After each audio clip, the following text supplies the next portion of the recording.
El punto piña de punto alto doble lo vas a trabajar de la siguiente manera. Vamos a coger 2 veces el bucle sobre el ganchillo y vamos a trabajar en el siguiente punto 5 puntos altos dobles sin cerrar. 1, 2, 3,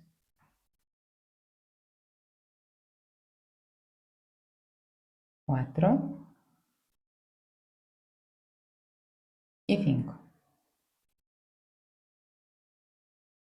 Ya tenemos 5 puntos altos dobles trabajados más el bucle que queda del punto del que veníamos. Entonces ahora vamos a coger la hebra sobre el ganchillo y cerrar los 5 primeros bucles juntos. ¿Vale? Y ahora, una vez hemos cerrado ese, vamos a cerrar los 2 últimos. Y así ya queda cerrado nuestro punto piña. Y continuamos trabajando según nos dice el esquema, los puntos correspondientes hasta llegar al siguiente punto piña. ¿Vale? En cada tallo tienes que seguir las instrucciones de los puntos que tienes que hacer. Este es como queda estéticamente el punto piña de puntos altos dobles.